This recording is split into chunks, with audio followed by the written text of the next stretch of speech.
திமுக கூட்டணியில் ராமதாஸ் தரப்பு பாமக இணைவதற்கு விசிக முட்டுக்கட்டையாக இல்லை என்று திருமாவளவன் தெரிவித்துள்ளார். திருவள்ளூர் அடுத்த அரண்வாயில் பகுதியில் கட்சி நிர்வாகியின் இல்ல விழாவில் விசிக தலைவர் திருமாவளவன் கலந்து கொண்டார். அப்போது செய்தியாளர்களை சந்தித்த அவர், மதத்தின் பெயரால் தீண்டாமையை கடைபிடிக்கும் பாஜகவை மக்கள் தேர்தல் அரசியலில் இருந்து புறக்கணிக்க வேண்டும் என்று கூறினார். திமுக கூட்டணியில் ராமதாஸ் தரப்பு பாமக இணையக்கூடாது என திமுகவுக்கு எந்த நெருக்கடியையும் விசிக அளிக்கவில்லை என விளக்கம் அளித்தார். விஜயின் தாவேகா கட்சியால் தமிழ்நாட்டில் ஆட்சி மாற்றத்தை ஏற்படுத்த முடியாது என்றும் திருமாவளவன் தெரிவித்தார். தேமுதிக எங்களோடு இணைந்ததில் எங்களுக்கு மகிழ்ச்சி. எங்கள் கூட்டணி வலிமை பெற்றிருக்கிறது.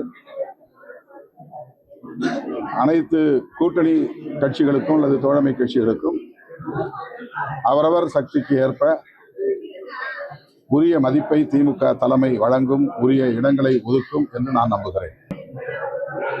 நாங்கள் திமுகவுக்கு எந்த நெருக்கடியையும் தரவில்லை, அல்லது பாமகவை, ராமதாஸ் அவர்களின் தலைமையிலான பாமகவை சேர்த்து கொள்ளக்கூடாது என்ற எந்த இக்கட்டையும் திமுகவுக்கு நாங்கள் உருவாக்கவில்லை.